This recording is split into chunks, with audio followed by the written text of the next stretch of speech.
নমস্কার বন্ধুরা, ML education চ্যানেলে তোমাদেরকে স্বাগত জানাই। আজকের ভিডিওতে এনপিই 1986 অর্থাৎ জাতীয় শিক্ষানীতি 1986 যে সমস্ত সুপারিশ ছিল সেগুলো সম্পর্কে বিস্তারিতভাবে আলোচনা করব। আজকে যে জাতীয় শিক্ষানীতি সম্পর্কে আলোচনা করা হবে এটা উচ্চ মাধ্যমিকের দ্বাদশ শ্রেণীর থার্ড সেমিস্টার, এছাড়াও BA, MA, BEd, MEd, SLST এবং নেট শেষ স্তরের ক্ষেত্রে খুবই উপযোগী। এখান থেকে তোমাদের যেমনই প্রশ্ন আসুক, সেটা দ্বাদশ শ্রেণী তৃতীয় সেমিস্টারই হোক কিংবা এসএলএসটি হোক, তো এখান থেকে যেমনই প্রশ্ন পড়ুক তোমরা উত্তর করে আসতে পারবে, অনায়াসে উত্তর করে আসতে পারবে। তো ভিডিওটা তোমরা প্রথম থেকে শেষ পর্যন্ত দেখতে থাকো, আর এরকমই নিত্য নতুন ভিডিও পাওয়ার জন্য চ্যানেলটিকে সাবস্ক্রাইব করে রাখো। এনপিই 1986, এনপিইর পুরো নাম হলো ন্যাশনাল পলিসি অফ এডুকেশন, আর এর বাংলা প্রতিশব্দ হলো জাতীয় শিক্ষানীতি। জাতীয় শিক্ষানীতি 1986। 1984 সালে তৎকালীন প্রধানমন্ত্রী রাজীব গান্ধী জনগণের প্রতি তাঁর প্রথম ভাষণে এমন এক শিক্ষা ব্যবস্থা গড়ে তোলার প্রস্তাব দেন যা দেশের প্রাকৃতিক এবং মানব সম্পদকে সর্বোচ্চ মাত্রায় ব্যবহার করে জাতির পুনর্গঠনকে দ্রুত রূপ দিতে সক্ষম হয়। প্রধানমন্ত্রীর বক্তব্যকে সামনে রেখে শিক্ষা মন্ত্রক একটি প্রস্তাবনাপত্র বা অ্যাপ্রোচ পেপার তৈরি করে, যার নাম দেওয়া হয় challenge of education a policy perspective. প্রস্তাবনাপত্রে উল্লেখ করা হয় যে একবিংশ শতাব্দী হবে বিজ্ঞানের শতাব্দী, তাই আগামী দিনের বিজ্ঞানের উন্নতির সঙ্গে সামঞ্জস্য রেখে জাতির জন্য নতুন শিক্ষা পুনর্গঠিত হবে, যার উদ্দেশ্য হবে আগামী দিনে প্রতিটি ক্ষেত্রে জাতির ভবিষ্যৎ উজ্জ্বল করা। প্রস্তাবনাপত্রটিতে 1968 সালে জাতীয় শিক্ষানীতির সাফল্য এবং সামগ্রিকভাবে এর বাস্তবায়নে যেসব বাধাসমূহ দেখা দিয়েছে সেই সম্পর্কে বিস্তারিতভাবে আলোচনা করা হয়। এরই সঙ্গে প্রস্তাবিত শিক্ষানীতি যে বাধার সম্মুখীন হতে পারে, যেমন আইনগত বা সংবিধান সংক্রান্ত, সামাজিক, আর্থিক, প্রযুক্তিগত, প্রশাসন ও পরিকাঠামোগত, সে ব্যাপারে উল্লেখ করা হয়। অতঃপর প্রস্তাবনাপত্রটির উপর বিতর্কের উদ্দেশ্যে সমগ্র দেশে এটি প্রচার করা হয়। শিক্ষাবিদ, বুদ্ধিজীবী, শিক্ষা প্রশাসকগণ, বিভিন্ন সংগঠন, শিক্ষার্থী এবং শিক্ষা বিষয়ে আগ্রহী ব্যক্তিগণের মধ্যে ব্যাপক প্রতিক্রিয়া দেখা যায়। ভারত সরকার বিতর্কের সমস্ত দিকগুলি সহানুভূতির সঙ্গে এবং যুক্তিপূর্ণভাবে বিবেচনা করে এবং প্রয়োজন মতো সংশোধনের পর পার্লামেন্টে উপস্থাপন করা হয়। বিশদ আলোচনার পর এটি গৃহীত হয় এবং 1986 শিক্ষাবর্ষ থেকে এটি কার্যকর হয়। 1986 সালের 21শে এপ্রিল প্রকাশিত জাতীয় শিক্ষানীতির মোট 12টি অধ্যায়ের প্রথম ও শেষ অধ্যায় বাদে বাকি 10টি অধ্যায় ভারতের শিক্ষার গতি প্রকৃতি নিয়ে আলোচনা করা হয়েছে। 1986 সালে জাতীয় শিক্ষানীতির প্রথম থেকে দ্বাদশ অধ্যায় পর্যন্ত প্রধান আলোচিত বিষয়গুলি সম্পর্কে নিচে উল্লেখ করা হলো। তো এখানে সবার প্রথম আসছে প্রথম অধ্যায়। তো প্রথম অধ্যায়ের মধ্যে আছে ভূমিকা বা ইন্ট্রোডাকশন। এই অংশে শিক্ষানীতি বিশেষজ্ঞরা শিক্ষার নীতি নির্ধারণের প্রয়োজনীয়তার কথাটি বলেছেন। এই প্রসঙ্গে 1968 শিক্ষানীতি ও তার ফলশ্রুতি সম্পর্কে এই অংশে আলোচনা করা হয়েছে। 1968 খ্রিস্টাব্দের পর থেকে দেশের সর্বত্র সকল শিক্ষা স্তরে সম্প্রসারণ ঘটেছে। 10+2+3 শিক্ষার কাঠামোটি দেশের সর্বত্র এবং প্রায় সবকটি রাজ্যে গৃহীত হয়েছে। সম্ভবত উল্লেখযোগ্য উন্নয়ন হিসাবে এটি সর্বাপেক্ষা গুরুত্বপূর্ণ অধ্যায়। স্নাতকোত্তর স্তরে শিক্ষা ও গবেষণার প্রয়োজনও গড়ে উঠেছে সেন্টার অফ অ্যাডভান্স স্টাডিজ। এই কেন্দ্রগুলি থেকে দেশের প্রয়োজনীয় জনশক্তি সরবরাহ করেছে, কিন্তু 1968 খ্রিস্টাব্দের শিক্ষানীতির মধ্যে এমন অনেক বিষয় আছে যেগুলির বাস্তবায়ন সম্ভব হয়নি। ভারতবর্ষের সামাজিক এবং রাজনৈতিক পরিস্থিতি এক সংকটের মধ্যে চলেছে, যার ফলে ঘটেছে মূল্যবোধের দ্রুত অবনমন। ধর্মনিরপেক্ষতা, গণতন্ত্র, সমাজতন্ত্র এবং পেশাগত নৈতিকতা নানা প্রতিকূলতার সম্মুখীন হচ্ছে। শহর ও গ্রামাঞ্চলের মধ্যে ব্যবধান হ্রাস না পেলে দুর্বল পরিকাঠামোর জন্য গ্রামের লোকেরা, শিক্ষিত ও প্রশিক্ষণপ্রাপ্ত যুবকেরা সামাজিক পরিষেবা থেকে বঞ্চিত হবে। আগামী দশকগুলিতে জনসংখ্যা বৃদ্ধির হারে হ্রাস ঘটাতে হবে। এর জন্য প্রথম প্রয়োজন হলো মহিলাদের মধ্যে সাক্ষরতার প্রসার ঘটানো। আগামী দশকে জনজীবনে একদিকে যেমন অফুরন্ত সুযোগের দরজা উন্মুক্ত হবে, তেমন অন্যদিকে মানসিক চাপও বৃদ্ধি পাবে। নতুন পরিবেশের সুযোগ গ্রহণ করার জন্য জনসমাজকে নতুন ধরনের শিক্ষায় শিক্ষিত করতে হবে। আগামী দিনের জনগণকে নতুন চিন্তাধারা এবং সৃষ্টিমূলক কাজে নিজেকে নিয়োজিত করতে উদ্বুদ্ধ করতে হবে।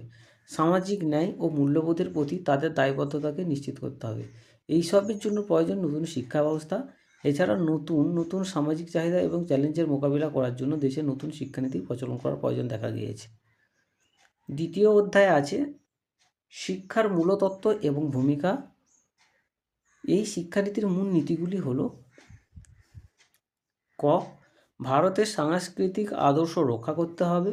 খ, ভারতে বর্তমানে যে বিজ্ঞান ও প্রযুক্তির বিকাশ ঘটেছে তার উন্নতি ফল জাতির সর্বস্তরে পরিব্যাপ্ত করা প্রয়োজন। গ, ভারতীয় জীবনচর্চায় প্রতিটি মানুষ মূল্যবান জাতীয় সম্পদ শিক্ষা খাতে এই সম্পদ গঠন করতে পারে সেই বিষয়ে পরিকল্পনা করার প্রয়োজন আছে। ঘ, শিক্ষার দ্বারা নাগরিকদের মধ্যে শিক্ষা চেতনা ও রোধ শক্তিকে জাগ্রত করে জাতীয় ঐক্য বিজ্ঞান মনস্কতা নাগরিক গঠন করতে হবে, কারণ এইরূপ নাগরিকই আমাদের সংবিধান নির্দেশ মতো সমাজতান্ত্রিক ধর্মনিরপেক্ষ গণতান্ত্রিক লক্ষ্যে পৌঁছে দেবে। তৃতীয় অধ্যায় জাতীয় শিক্ষা ব্যবস্থা বা ন্যাশনাল সিস্টেম অফ এডুকেশন। ভারতের সংবিধানের মূলনীতির উপর ভিত্তি করে রচিত জাতীয় শিক্ষা ব্যবস্থার মূল লক্ষ্যগুলি হল: অঞ্চল, জাতি, ধর্ম, বর্ণ, পুরুষ নির্বিশেষে সকল শিক্ষার্থীর একটি নির্দিষ্ট ধাপ পর্যন্ত সমমানের শিক্ষা লাভ করবে। এডুকেশন ফর অল, সকলের জন্য শিক্ষা লাভ করবে আর কি, কথাটাই বলা হচ্ছে এডুকেশন অল ফর সকলের জন্য শিক্ষা লাভ করবে। জাতীয় শিক্ষার প্রকৃতি কী হবে সেই সম্পর্কে বলতে গিয়ে বলা হয়েছে, জাতীয় শিক্ষার প্রধান কাজ হবে শিক্ষার ন্যূনতম স্তর পর্যন্ত জাতি ধর্ম নির্বিশেষে সকলের জন্য শিক্ষার সুযোগ দান, অর্থাৎ দীর্ঘকাল ধরে যারা অবহেলিত, নয়া শিক্ষানীতি তাদের অগ্রগতি এবং শিক্ষার সমসুযোগের প্রতি বিশেষ গুরুত্ব দিতে হবে। বিশেষ করে নারী শিক্ষা, তফসিলি জাতি, উপজাতি এবং প্রতিবন্ধীদের শিক্ষার ক্ষেত্রে সমসুযোগের প্রস্তাব দেবে। তো এই অপশানের মধ্যে আছে, দেখো এই জাতীয় শিক্ষা ব্যবস্থা বা ন্যাশনাল সিস্টেম অফ এডুকেশন, এর মধ্যে আছে কমন স্কুল, খুবই গুরুত্বপূর্ণ পয়েন্ট।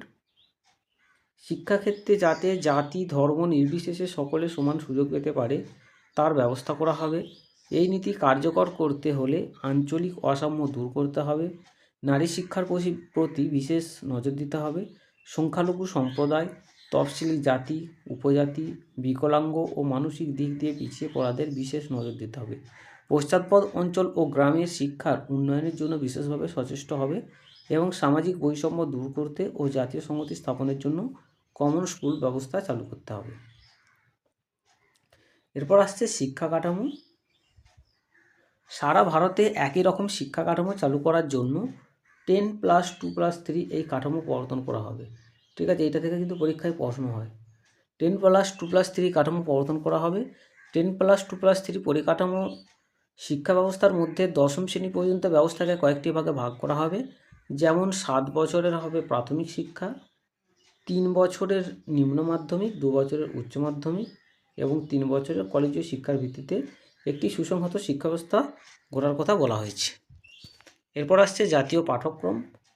জাতীয় শিক্ষা ব্যবস্থার জন্য একটি জাতীয় আবশ্যিক পাঠ্যক্রম বা কমন কোর কারিকুলাম তৈরি করা হবে, যার মাধ্যমে শিক্ষার্থীরা ভারতীয় ঐতিহ্য এবং সংস্কৃতির সঙ্গে ঘনিষ্ঠভাবে পরিচিত হবে এবং ভবিষ্যৎ সামাজিক দায়িত্বসম্পন্ন নাগরিক হিসেবে গড়ে উঠবে।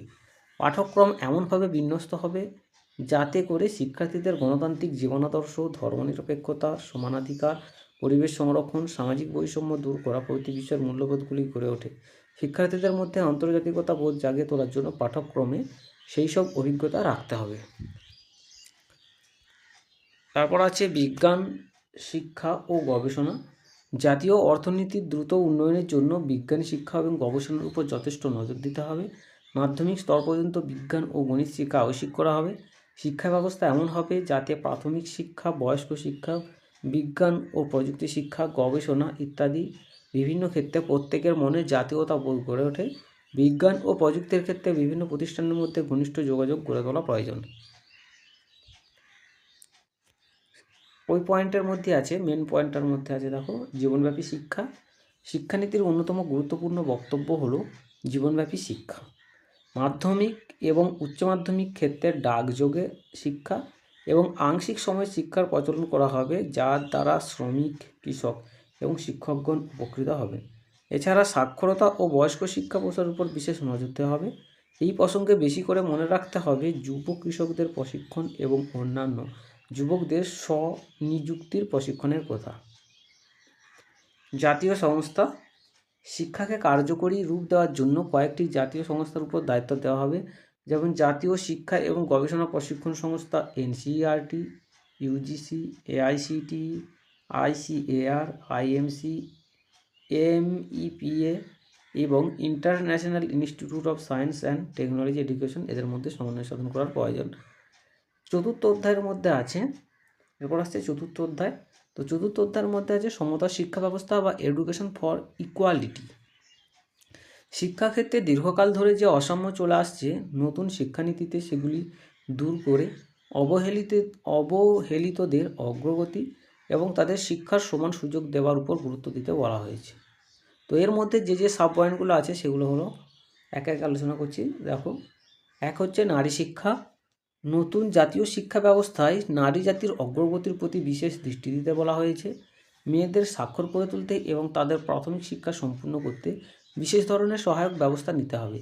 বৃত্তিমূলক, কারিগরি ও পেশাগত শিক্ষার মেয়েরা যাতে অংশ নিতে পারে সেদিকে দৃষ্টি দিতে হবে এবং এই ব্যাপারে নারী পুরুষের কোনো প্রভেদ থাকবে না। ঠিক আছে, নারী পুরুষের কোনো প্রভেদ থাকবে না। দু নম্বর পয়েন্ট, তফসিলি জাতির শিক্ষা বা এডুকেশন অফ শিডিউল কাস্ট। নয়া শিক্ষানীতির মূল বক্তব্য হলো শিক্ষার সর্বস্তরে তফসিল জাতি ও তফসিল বহির্ভূত জাতির মধ্যে কোনো পার্থক্য থাকবে না। এদের অগ্রগতির জন্য কয়েকটি কর্মসূচি নিতে বলা হয়েছে। 1. 14 বছর বয়স পর্যন্ত ছেলে মেয়েদের যাতে নিয়মিত বিদ্যালয়ে পাঠানো হয় তার জন্য পরিবারগুলিকে উৎসাহ দান। 2.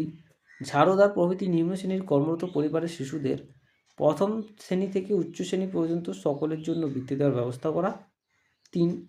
এইসব শিশুদের বিদ্যালয়ে ভর্তি, স্থিতি এবং সর্বশেষ স্তরে কৃতকার্যতার মান যাতে কোনো ক্রমে নেমে না যায় তার জন্য পরিকল্পনা গ্রহণ করা। 4. তফসিল জাতি থেকে শিক্ষক নিয়োগ করা। 5. তফসিল শিক্ষার্থীদের থাকার জন্য হোস্টেলের সুবন্দোবস্ত করা। 6. তফসিল শ্রেণীর সুবিধামতো স্থানে বিদ্যালয়, শিশু অঙ্গন এবং বয়স্ক শিক্ষা সংস্থাগুলি প্রতিষ্ঠিত করা। এর মধ্যে আছে আদিবাসীদের শিক্ষা, এডুকেশন অফ শিডিউল ট্রাইব। আদিবাসীদের অন্য সকলে সমকক্ষ করে তোলার জন্য কয়েকটি প্রয়োজনীয় ব্যবস্থা নিতে বলা হয়েছে। 1. আদিবাসী এলাকায় অগ্রাধিকার ভিত্তিতে প্রাথমিক বিদ্যালয় স্থাপন করতে হবে। 2. প্রারম্ভিক স্তরে পাঠ্যক্রম এবং শিক্ষাপকরণ আদিবাসীদের ভাষায় রচনা করতে হবে এবং পরে আঞ্চলিক ভাষায় শিক্ষা নিতে যাতে অসুবিধা না হয় তার ব্যবস্থা করতে হবে। 3. শিক্ষিত এবং সম্ভাবনাপূর্ণ আদিবাসী যুবকদের আদিবাসী এলাকায় শিক্ষকতা করার এবং প্রশিক্ষণ নেবার জন্য উৎসাহ দিতে হবে। 4. বহু সংখ্যক আবাসিক বিদ্যালয় ও আশ্রম বিদ্যালয় এইসব এলাকায় স্থাপন করতে হবে। 5. তফসিল আদিবাসীদের বিশেষ ধরনের প্রয়োজন ও জীবনচর্যার দিকে লক্ষ্য রেখে কারিগরি এবং উচ্চতর পেশাগত শিক্ষায় বিশেষ বৃত্তি দেওয়ার ব্যবস্থা করতে হবে। সঙ্গে সঙ্গে এদের সামাজিক মানসিক প্রতিবন্ধকতা দূর করে শিক্ষার যাতে অগ্রগতি হয় তার ব্যবস্থা করতে হবে। 6. আদিবাসী এলাকায় অগ্রাধিকার ভিত্তিতে শিশু অঙ্গন, প্রথা বহির্ভূত শিক্ষাকেন্দ্র বা নন ফর্মাল সেন্টার্স এবং বয়স্ক শিক্ষাকেন্দ্র বা অ্যাডাল্ট এডুকেশন সেন্টার স্থাপন করতে হবে। আর 7. শিক্ষার সর্বস্তরে পাঠ্যক্রম এমন হবে যাতে আদিবাসীদের বিশেষ সমৃদ্ধ কৃষ্টি এবং প্রভূত সৃষ্টির প্রতিভা সম্পর্কে চেতনা জাগ্রত হয়। ডি. অন্যান্য পশ্চাৎপদ শিক্ষা, আদার ব্যাকওয়ার্ডস অ্যান্ড মাইনরিটিস। সমাজের সকল পশ্চাৎপদ গোষ্ঠী, বিশেষত গ্রামাঞ্চল, পার্বত্য ও শুষ্ক এলাকা, দুর্গম অঞ্চল ও দ্বীপের অধিবাসীদের শিক্ষার সুযোগ সুবিধা দেওয়া হবে। সাম্য ও সামাজিক সুবিচারের উদ্দেশ্যে লঘিষ্ঠ সম্প্রদায়ের পশ্চাৎপদ গোষ্ঠীর শিক্ষার দিকে বিশেষ নজর দেওয়া হবে। শুধু তাই নয়, তারা যেসব শিক্ষা প্রতিষ্ঠান গড়ে তুলবে তাদের ভাষা, গোষ্ঠী এবং সংস্কৃতি যাতে বজায় থাকে সেদিকেও লক্ষ্য দেওয়া হবে। এরপর আসছে প্রতিবন্ধী। দৈহিক ও মানসিক প্রতিবন্ধীদের শিক্ষার উদ্দেশ্য হবে সমাজের সাধারণ মানুষের সঙ্গে তাদের একাত্ম সাধন করা। এই জন্য যেসব ব্যবস্থা গ্রহণ করা হয় তা হলো: 1. সামান্য ধরনের প্রতিবন্ধীদের সাধারণ ছেলেমেয়েদের সঙ্গে যথাসম্ভব শিক্ষা দেওয়ার ব্যবস্থা করা। 2. গুরুতরভাবে প্রতিবন্ধীদের জন্য বিশেষ ধরনের শিক্ষা প্রতিষ্ঠান স্থাপন করা। 3. প্রতিবন্ধীদের বৃত্তি শিক্ষার সুবন্দোবস্ত করা। 4. বিশেষত প্রাথমিক শিক্ষকদের প্রশিক্ষণের কর্মসূচির পুনর্বিন্যাস সাধন করে প্রতিবন্ধীদের সমস্যা সমাধানের উপযোগী করে তোলা। 5. যেসব স্বেচ্ছাসেবী প্রতিষ্ঠান প্রতিবন্ধীদের শিক্ষা দিতে এগিয়ে আসবে তাদের সব রকমের সাহায্য করা। দেখো, সাহায্য করাটা এখানকে চলে এসছে, যে সাহায্য করা এটা এখানকে চলে এসছে, তাদের সব রকমের সাহায্য করা। এর মধ্যে আসছে বয়স্ক শিক্ষা বা অ্যাডাল্ট এডুকেশন। কোনো দেশের সমৃদ্ধি নির্ভর করে তার মানব সম্পদের যথাযথ উন্নতির উপর। তাই বয়স্ক শিক্ষার কর্মসূচির অন্তর্ভুক্ত হবে দারিদ্র্য দূরীকরণ, জাতীয় সংহতি, পরিবেশ সংরক্ষণ, ছোট পরিবার সৃষ্টি, নারী জাতির সাম্য প্রভৃতি বিষয়। নিরক্ষরতা দূরীকরণে বিশেষ করে 15 থেকে 30 বছর বয়স্কদের ক্ষেত্রে সমগ্র জাতি সংকল্প গ্রহণ করবে। রাজ্য ও কেন্দ্রীয় সরকার, রাজনৈতিক দল, গণমাধ্যম সমূহ, শিক্ষক, ছাত্র, স্বেচ্ছাব্রতী সংস্থা ইত্যাদি বয়স্ক শিক্ষা প্রকল্পে ভর্তি হবে। বিভিন্ন গবেষণা সংস্থাগুলি বয়স্ক শিক্ষার পদ্ধতিগত উন্নতির চেষ্টা করবে। পঞ্চম অধ্যায়, এরপর আসছে পঞ্চম অধ্যায়। তো পঞ্চম অধ্যায়ের মধ্যে আছে বিভিন্ন স্তরে শিক্ষার পুনর্গঠন বা রিকগনিস্টেশন।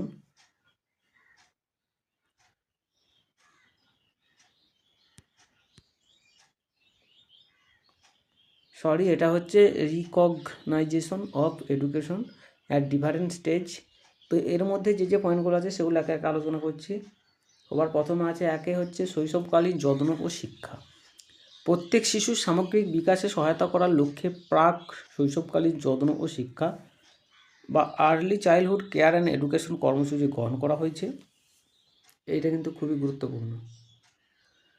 এই কর্মসূচিতে শিশু প্রকৃতির সামগ্রিক উন্নয়নের উপর বিশেষ গুরুত্ব দেওয়া হয়েছে, যেমন পুষ্টি, খাদ্য, স্বাস্থ্য, সামাজিক, মানসিক, দৈহিক, নৈতিক এবং অনুভূতিমূলক বিকাশ, শিশু ব্যক্তিত্বের বিকাশ, অনুভূতির প্রকাশ ইত্যাদির দিকে লক্ষ্য রেখে লেখা, পড়া ও গণনা শেখানোর আনুষ্ঠানিক পদ্ধতির পরিবর্তে খেলার মাধ্যমে শিক্ষা দেওয়া হবে।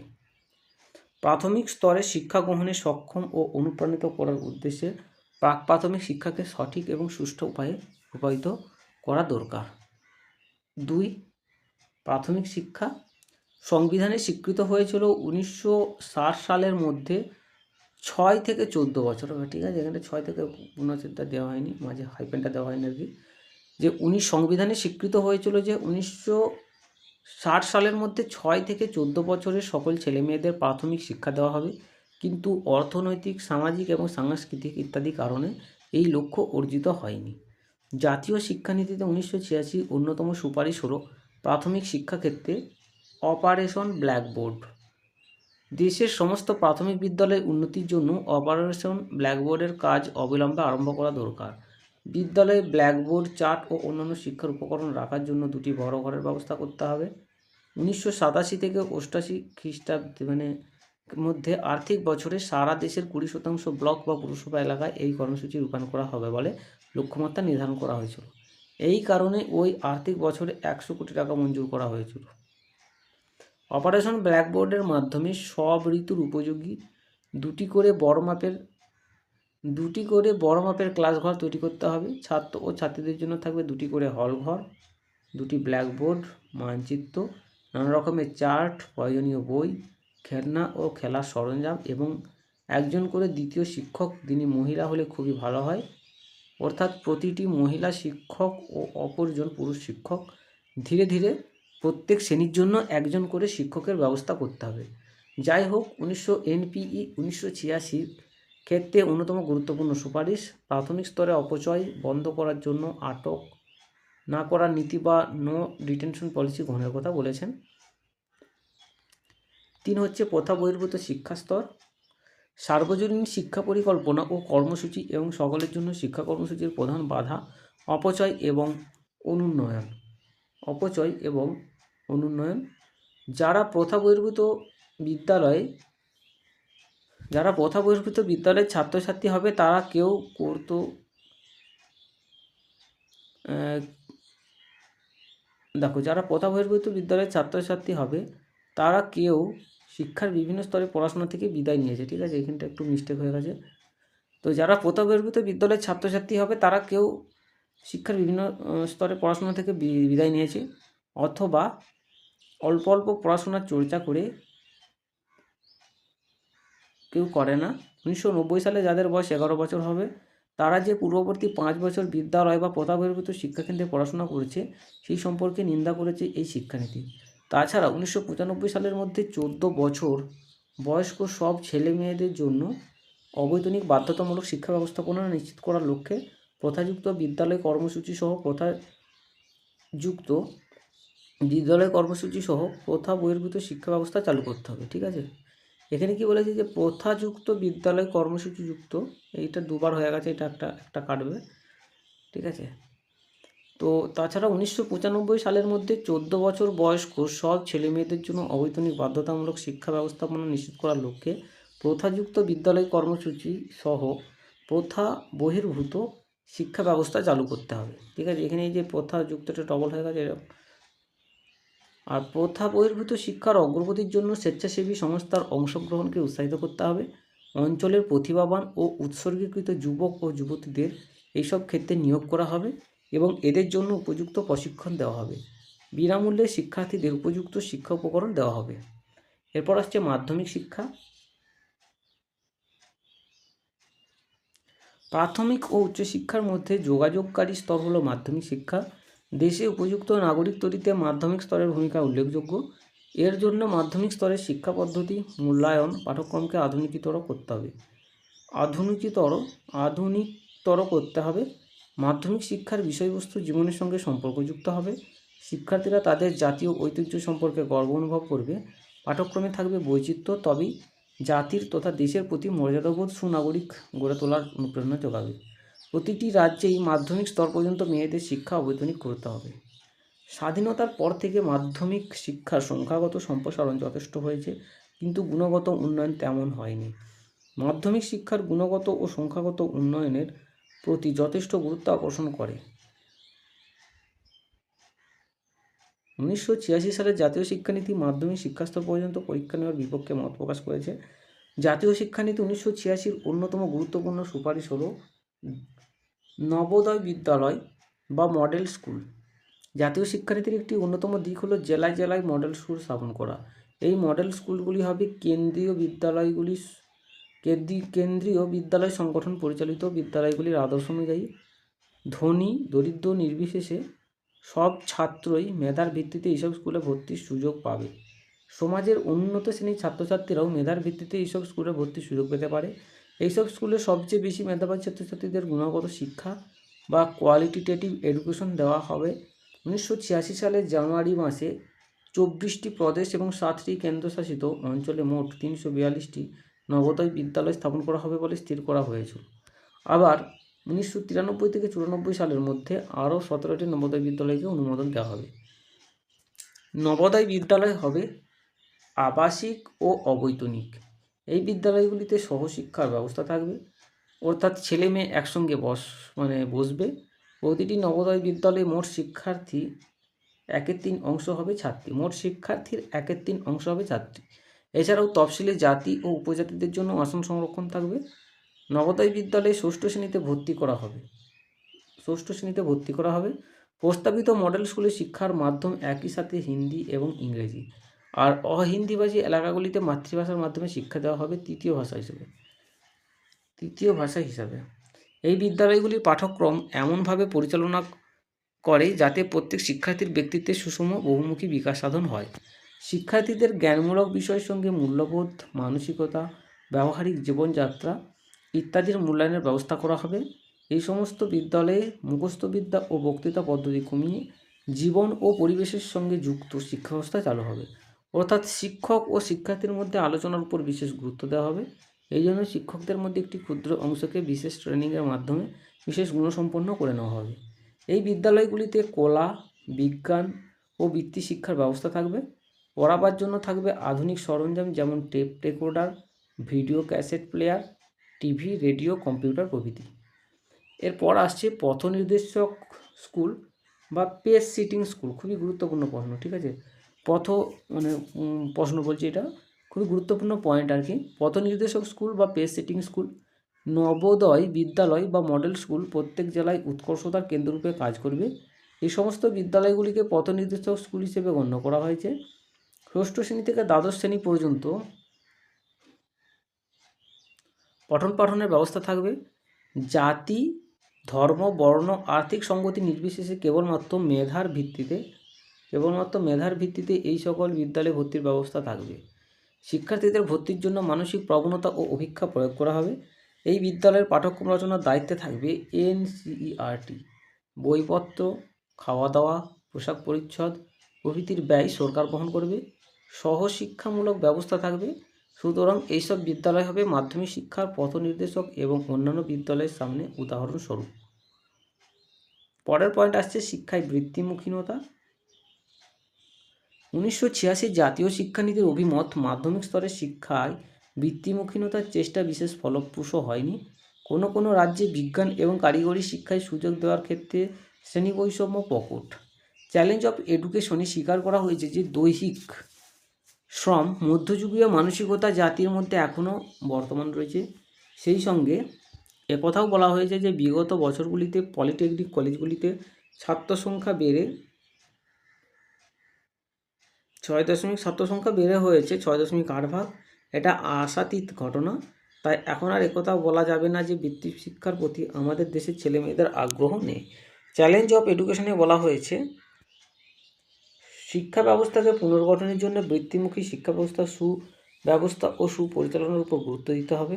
এই জন্য কারিগরি বৃত্তি শিক্ষার বহুমুখী প্রসারের কথা বলা হয়েছে। খ, প্রতিনিয়ত পরিবর্তনশীল চাহিদা অনুযায়ী সুদক্ষ কর্মী উৎপাদনের জন্য উঁচু মানের শিক্ষা প্রতিষ্ঠান স্থাপন করা। গ, প্রশিক্ষণ ও কর্মসংস্থানের মধ্যে প্রত্যক্ষ যোগাযোগ। ঘ, রাজ্যগুলির সঙ্গে কেন্দ্রীয় কর্তৃত্বের ঘনিষ্ঠ সংযোগ থাকা উচিত। যথেষ্ট আর্থিক বরাদ্দের ব্যবস্থা করতে হবে। চ, বৃত্তি শিক্ষাকে কার্যকরী করে তুলতে হলে শিল্প শিক্ষণ কেন্দ্রগুলির সাথে এদেরকে যুক্ত করতে হবে। ছ, সরকারি ও বেসরকারি উদ্যোগে বৃত্তিমূলক শিক্ষার প্রতিষ্ঠান গড়ে তোলা প্রয়োজন।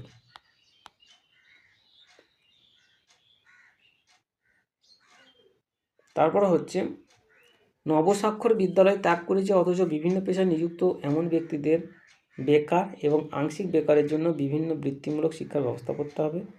ঝ, প্রতিবন্ধীদেরও বৃত্তি শিক্ষার ব্যবস্থা করা হবে। ওয়া, সমাজের অবহেলিত বঞ্চিত নারী বা পুরুষদের জন্য বৃত্তি শিক্ষার দায়িত্ব নেবে সরকার। 6 হচ্ছে উচ্চশিক্ষা। উচ্চশিক্ষা সম্পর্কে চ্যালেঞ্জ অফ এডুকেশনে বলা হয়েছে শুধুমাত্র সংখ্যাগত প্রসার ও ডিগ্রি দিয়ে উচ্চশিক্ষার সাফল্য পরিমাপ করা যাবে না। এই পরিমাপ করতে হবে বৌদ্ধিক আগ্রহ, ক্ষমতা ও দক্ষতা অর্জনের নিরিখে। কারণ দেশের ভবিষ্যৎ নির্ভর করে অনেকাংশে উচ্চশিক্ষার উপর। কাজেই উচ্চশিক্ষার গুণগত মান উন্নয়ন এবং সংরক্ষণ অবশ্যই প্রয়োজন। প্রচলিত ধরনের কলেজ বিশ্ববিদ্যালয় আর স্থাপন না করে পুরাতন বিদ্যালয়গুলিকে কনসলিডেট করা দরকার। আরও বলা হয়েছে, এটা হচ্ছে আরও জলা হয়ে গেছে, এটা বলা হবে, ঠিক আছে। আরও বলা হয়েছে উচ্চশিক্ষার দ্বারা সকলের জন্য উন্মুক্ত। উচ্চশিক্ষার দ্বার আমারই ভুল হচ্ছে, তো এটা ফের বলছি। আরও বলা হয়েছে যে উচ্চশিক্ষার দ্বার সকলের জন্য উন্মুক্ত থাকবে না, উচ্চশিক্ষার প্রবেশদ্বার হবে নিয়ন্ত্রিত। এরপর আসছে স্বশাসিত কলেজ বা অটোনোমাস কলেজ। উচ্চশিক্ষার মানের অবনতি রোধ করার জন্য স্বশাসিত কলেজ বা অটোনোমাস কলেজ এর উদ্যোগ নেওয়া প্রয়োজন। এই কলেজগুলি প্রত্যেককে কোন কোন বিষয় পড়াবে, তার পাঠ্যক্রমগুলি কী হবে, কী পদ্ধতিতে পড়ানো হবে, কিভাবে পরীক্ষা নেওয়া হবে, ছাত্র কত হবে, তার সবই নিজেরা স্থির করবে। পরীক্ষার শেষে এদের ডিগ্রিও দেবে নিজেরাই। শুরুতে কেন্দ্রীয় সরকার এদের প্রত্যেককে একটা অনুদান মঞ্জুর করা হবে।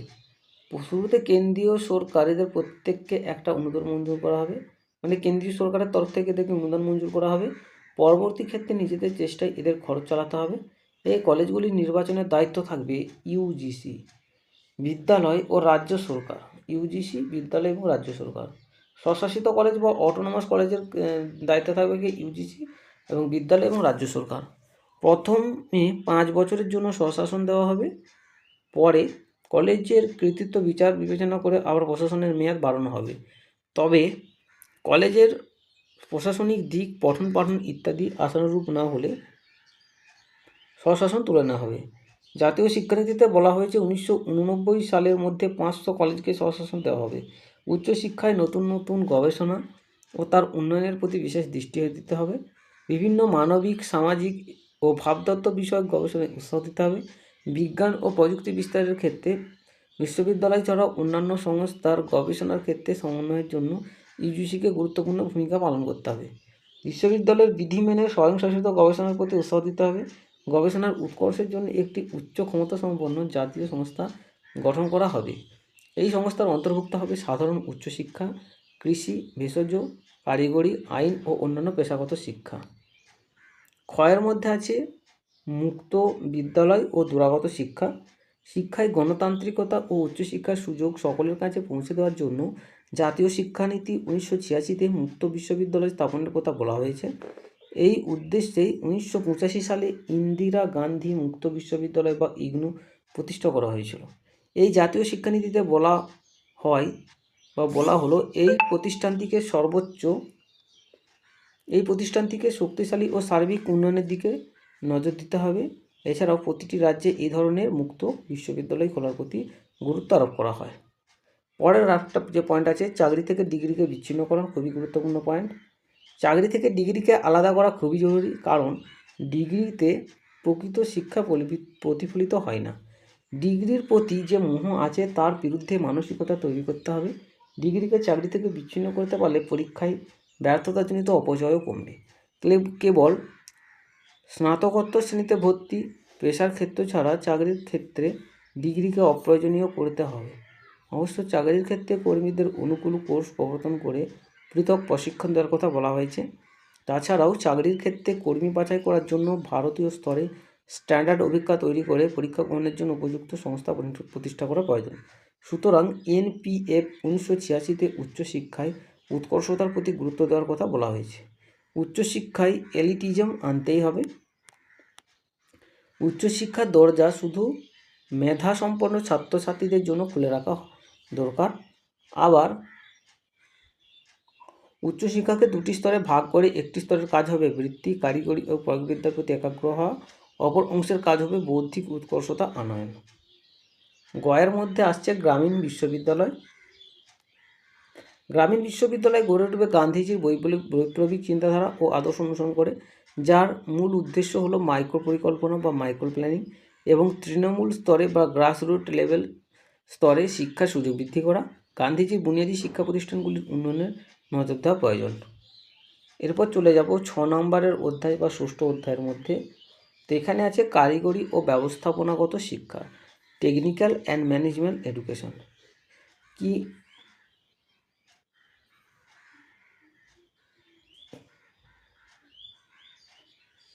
দেখো, এখানটা একটু মিস্টেক হয়েছে। এখানটা হবে যে নতুন শতাব্দীর দিকে লক্ষ্য রেখে, কীটা হবে না, ঠিক আছে, নতুন শতাব্দীর দিকে লক্ষ্য রেখে অর্থনীতি, সামাজিক, পরিবেশ, উৎপাদন ও ম্যানেজমেন্ট পদ্ধতি, বিজ্ঞান ও প্রযুক্তি বিজ্ঞানের প্রতি সঙ্গতি রেখে কারিগরি ও পরিচালনা শিক্ষা পুনর্গঠিত করা প্রয়োজন।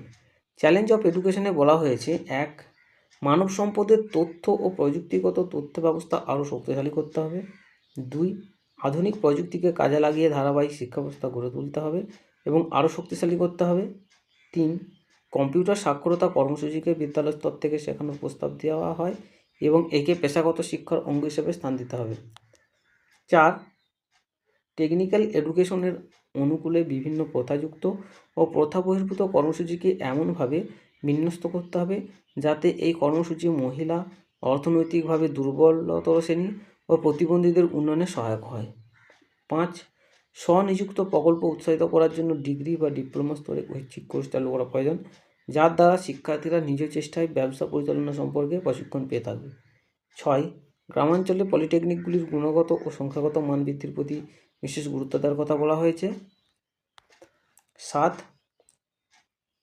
বৃত্তিমূলক শিক্ষার সম্প্রসারণ, প্রযুক্তির উন্নতি, পাঠ্যক্রমের উন্নতি ইত্যাদির জন্য বহু শিক্ষক ও কর্মী প্রয়োজন। এ ব্যাপারে বিশেষ ব্যবস্থা নেওয়া প্রয়োজন।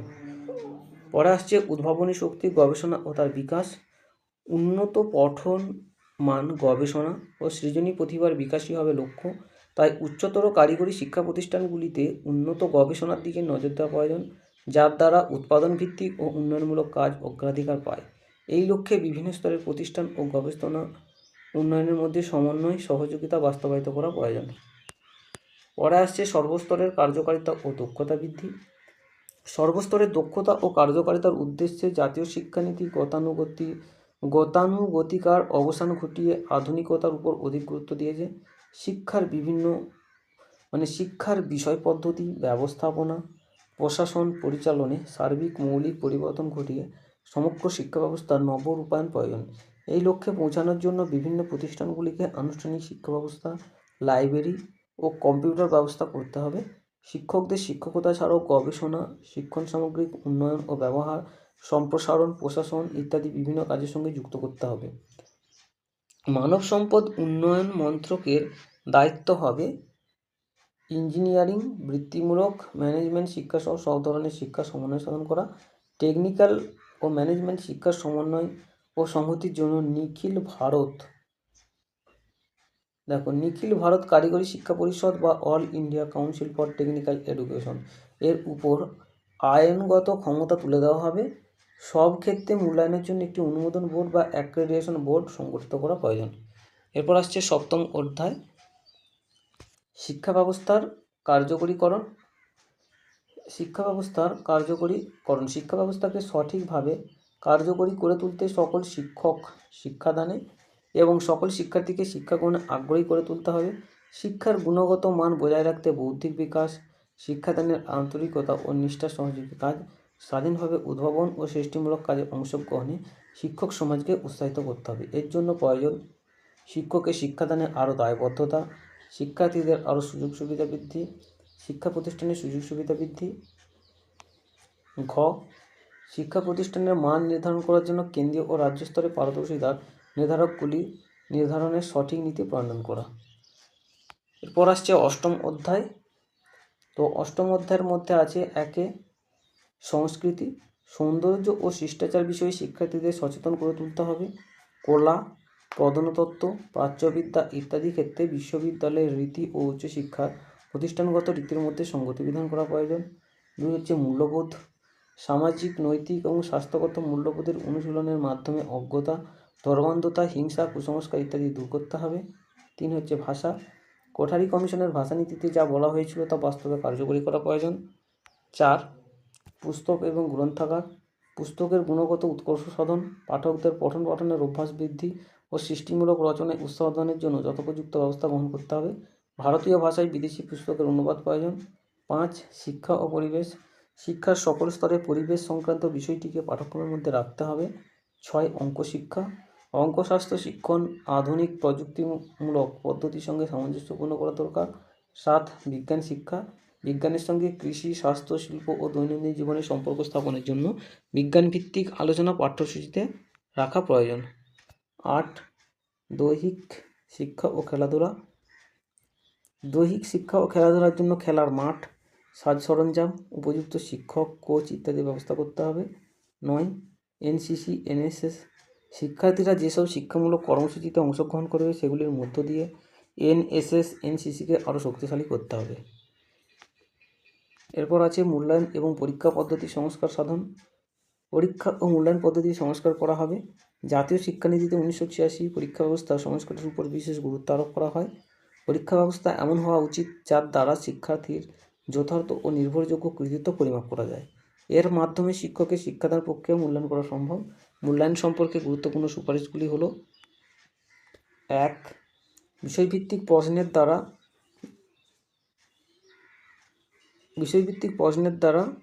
নৈর্ব্যক্তিক প্রশ্নের মাধ্যমে মূল্যায়নের ব্যবস্থা করতে হবে। বিষয়ভিত্তিক প্রশ্নের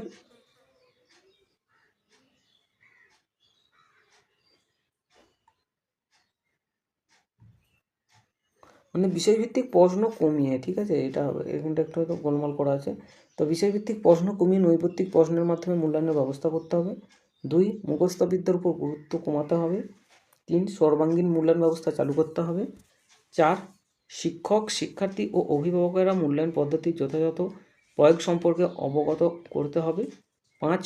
পরীক্ষার পরিচালন ব্যবস্থা উন্নত করতে হবে। 6. পরীক্ষা ব্যবস্থা সংস্কারের সঙ্গে সঙ্গে শিক্ষা উপকরণ ও শিক্ষণ পদ্ধতির প্রয়োজনীয় পরিবর্তন প্রয়োজন। 7. মাধ্যমিক স্তর অনুযায়ী সেমিস্টার প্রথা চালু করা হবে। 8. নম্বরের বদলে গ্রেড প্রথা চালু করা হবে। উপযুক্ত মূল্যায়ন ও পরীক্ষা পদ্ধতি সংস্কারের মূল উদ্দেশ্য হল বহি পরীক্ষার প্রাধান্য হ্রাস করে আভ্যন্তরীণ মূল্যায়নের প্রতি গুরুত্ব দেওয়া। 9. নবম অধ্যায় শিক্ষক বা টিচার। 1986 সালের জাতীয় শিক্ষানীতিতে বলা হয়েছে যে মর্যাদার দিক থেকে সমাজে শিক্ষকদের সবার উপরে স্থান দেওয়া উচিত। সরকার ও জনগণকে এমন একটা পরিবেশ তৈরি করতে হবে যাতে শিক্ষকরা গঠনমূলক কাজে অনুপ্রেরণা লাভ করতে পারে। শিক্ষা কর্মসূচি সংগঠন ও রূপায়ণে শিক্ষকের ভূমিকা হবে গুরুত্বপূর্ণ। তাই শিক্ষকের বেতন ও চাকরির শর্তাবলী তাদের সামাজিক ও পেশাগত দায়িত্বের সঙ্গে সঙ্গতি রেখে নির্ধারিত করা হবে। শিক্ষক সংগঠনগুলিকে আরও মজবুত করতে হবে। সর্বভারতীয় স্তরে শিক্ষক সংগঠন সম্প্রসারিত করতে হবে। শিক্ষক সংগঠনের ভূমিকা হবে শিক্ষকদের আচরণবিধি চালু করা। তো শিক্ষকদের মধ্যে আসছে শিক্ষক শিক্ষণ। এই প্রসঙ্গে জাতীয় শিক্ষানীতিতে বলা হয়েছে 1. শিক্ষক শিক্ষণ হবে একটি নিরবিচ্ছিন্ন প্রক্রিয়া। 2. প্রতিটি জেলায় স্থাপন করতে হবে district institute of education and training বা ডায়েট। প্রতিটি ডায়েটকে জাতীয় কর্মসূচি, এটা ডায়েট DIET হবে। তো প্রতিটি ডায়েটকে জাতীয় শিক্ষা কর্মসূচি 1986-তে নির্দেশিত 3 ধরনের কাজ করতে হবে। সেগুলি হলো ক. প্রাথমিক বিদ্যালয় শিক্ষকদের কর্মরত এবং পাক কর্মরত শিক্ষক প্রশিক্ষণ। খ. জেলাগুলিতে প্রাথমিক ও বয়স্ক শিক্ষা ব্যবস্থার পক্ষে শিক্ষামূলক ও সহায়তা দান এবং মূল্যায়ন কেন্দ্র হিসেবে কাজ করবে। গ. নানা ধরনের সক্রিয় গবেষণা এবং পরীক্ষা নিরীক্ষা চালাতে হবে। এই জন্য ডিস্ট্রিক্ট রিসোর্স ইউনিট বা DRU খুলতে হবে। 3. শিক্ষক শিক্ষণ কলেজগুলিতে উন্নত করে SCERT বা রাজ্য শিক্ষামূলক প্রশিক্ষণ এবং গবেষণা পরিষদের মানের পরিপূরণ করে তুলতে হবে। 4. প্রতিটি রাজ্যে শিক্ষক শিক্ষণ ব্যবস্থাকে পর্যবেক্ষণ করার জন্য কেন্দ্রীয় স্তরে NCTE বা national council of teacher education প্রতিষ্ঠা থাকা দরকার। NCTE পাঠ্যক্রম ও শিক্ষা পদ্ধতি সম্পর্কে পরামর্শ দেবে। 10ম অধ্যায় শিক্ষা ব্যবস্থাপনা বা দ্য ম্যানেজমেন্ট অফ এডুকেশন। শিক্ষা পরিচালনার জন্য নিম্নলিখিত স্তরের উল্লেখ করা হয়। 1. জাতীয় স্তরে কেন্দ্রীয় শিক্ষা উপদেষ্টা পর্ষদ বা central advisory board of education. সর্বভারতীয়। 2 হচ্ছে সর্বভারতীয় শিক্ষা কর্তৃক বা ইন্ডিয়ান এডুকেশন সার্ভিস। 3. রাজ্য স্তরে CAB এর মতো রাজ্য শিক্ষা প্রতিষ্ঠা পর্ষদ বা state advisory board of education. 4 হচ্ছে জেলা স্তরে জেলা স্কুল বোর্ড বা ডিস্ট্রিক্ট বোর্ড অফ এডুকেশন। 5. আঞ্চলিক স্তরে লোকাল কমিটি। 6 হচ্ছে বেসরকারি এবং স্বেচ্ছাসেবী সংস্থা বা প্রতিষ্ঠান। এরপর আসছে 11 অধ্যায় সম্পদ ও পুনর্বিবেচনা, রিসোর্স অ্যান্ড রিভিউ। শিক্ষার প্রধান কাজ মানব সম্পদের উন্নয়ন। তাই জাতীয় শিক্ষানীতিতে হবে শিক্ষার প্রধান কাজ মানব সম্পদের উন্নয়ন। তাই জাতীয় শিক্ষানীতিতে শিক্ষাকে একটি বিনিয়োগ হিসেবে গণ্য করা হয়েছে। শিক্ষা মানে সার্বিক উৎকর্ষ সাধনের জন্য সরকারি, আধা সরকারি, বেসরকারি, স্বেচ্ছাসেবী সংস্থা সবাইকে এগিয়ে আসতে আহ্বান করা হয়েছে। এর দ্বারা শিক্ষা ব্যবস্থার প্রতি জনগণের মনোভাবের পরিবর্তন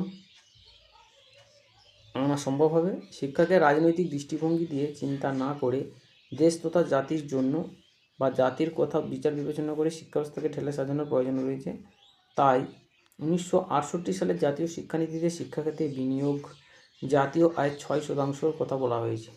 1986 সালে জাতীয় শিক্ষানীতিতেও বলা হলো ধীরে ধীরে শিক্ষার জন্য অর্থ বরাদ্দ বাড়িয়ে 8ম পঞ্চবার্ষিকী পরিকল্পনায় এই বরাদ্দ যাতে 6% ছাড়িয়ে যায় সেদিকে লক্ষ্য রাখতে হবে। সবার শেষে আসছে দ্বাদশ অধ্যায় বা ভবিষ্যৎ দ্য ফিউচার। জাতীয় শিক্ষানীতির এই অধ্যায়ে আশা ব্যক্ত করা হয়েছে যে অদূর ভবিষ্যতে ভারতবর্ষ সম্পূর্ণ সাক্ষরতা অর্জন করবে এবং উচ্চ শিক্ষাক্ষেত্রে ভারত জগৎ সভায় শ্রেষ্ঠ আসন নেবে। তো এই ছিল তোমাদের দ্বাদশ শ্রেণীর 3rd সেমিস্টার সহ BA MA MAT SLST net set স্তরের ক্ষেত্রে খুবই গুরুত্বপূর্ণ বিষয় NP 1986 বা জাতীয় শিক্ষানীতি 1986 সুপারিশসমূহ।